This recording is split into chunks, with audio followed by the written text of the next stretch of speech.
Hi guys, today we're gonna take a look at my S&T M4.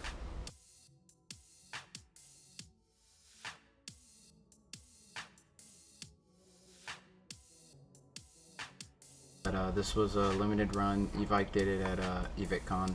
You bought a box of Conness, you got one of these in black or tan like I did, and you got a chance to win a bunch of other stuff. So it was pretty cool. It was 60 bucks. For the majority of the externals, it's all plastic crane stock, plastic motor grip, plastic buffer tube, plastic lower, plastic upper, plastic handguard, but surprisingly, metal outer barrel. I think this is a metal front triangle sight, and then of course you have your delta ring back here, which is metal, I believe.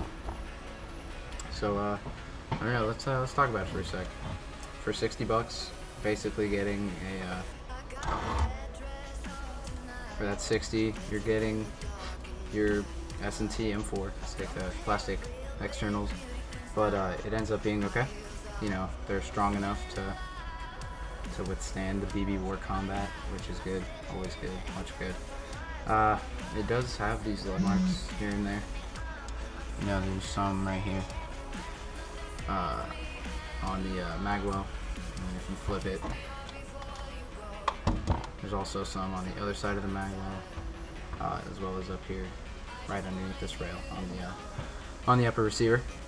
When you get the gun, it's obviously not going to come with the Elcan replica or the Embus sight. It's actually just going to come with a plain old M4 carrying handle.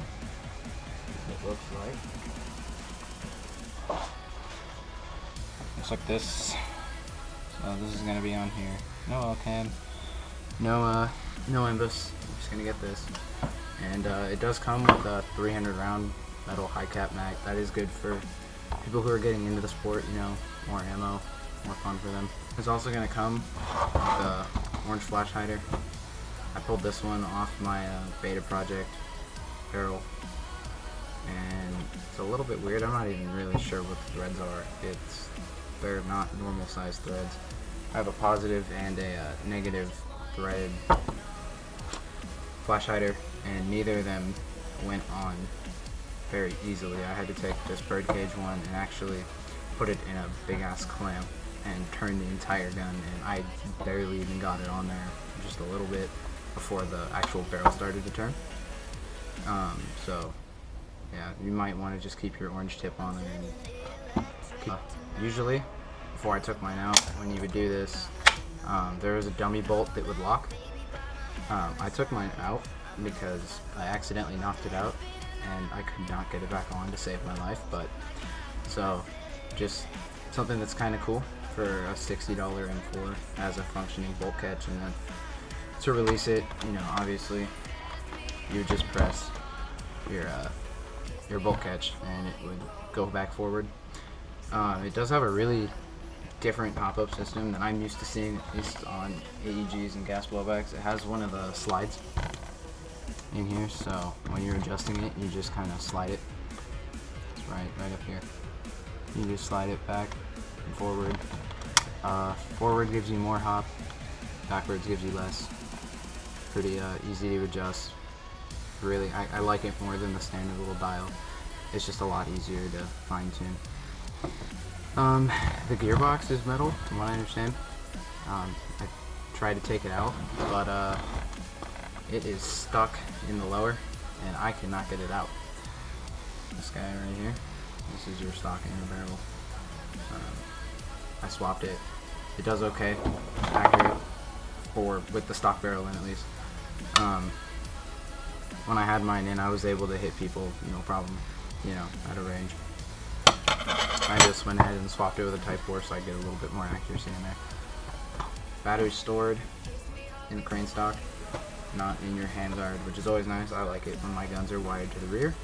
One thing to note, batteries, when they go into this crane stock, bounce around a lot. And I mean like a lot. To the point where you can hear it. You know, they're bouncing all over the place in there. So what I ended up doing, I put electrical tape around mine, just to prevent it from bouncing. I mean, you can see like right here. You know, it moves around a bunch, but with this in here, it jumps around a lot less. So just something to note. But yeah, I mean, if these things are sold again, you know, you may as well pick one up. They're $60, and they're a reliable enough backup gun that you can count on it if your gun goes down. It's also a really good loaner gun for a friend. You know, you can just toss it out there, and you don't really have to worry about it. You know, one of your most prized guns getting destroyed by a friend. You know, if it breaks, it was $60. Who cares?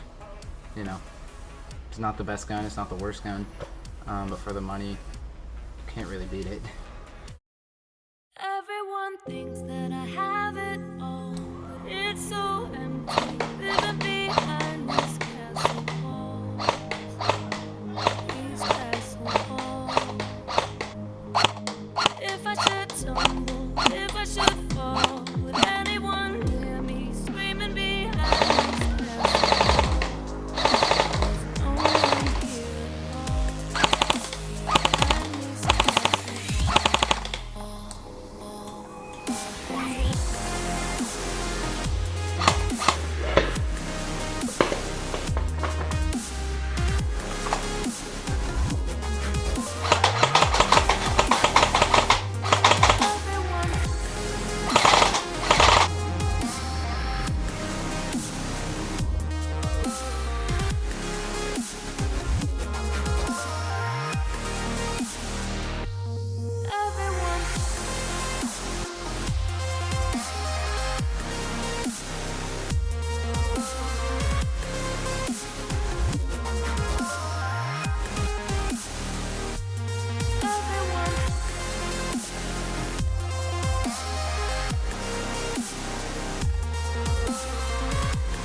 these castle walls?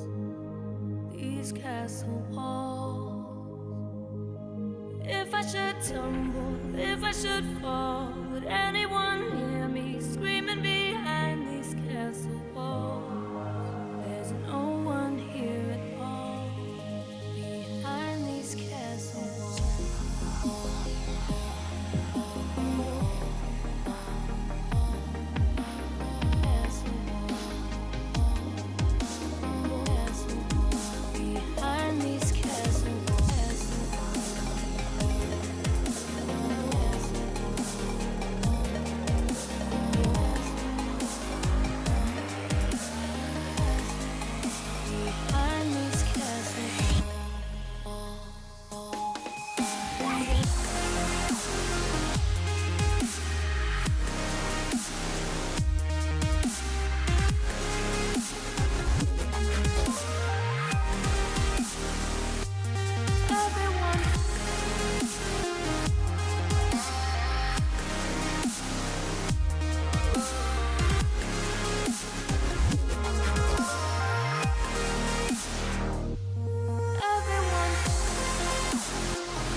Castle walls.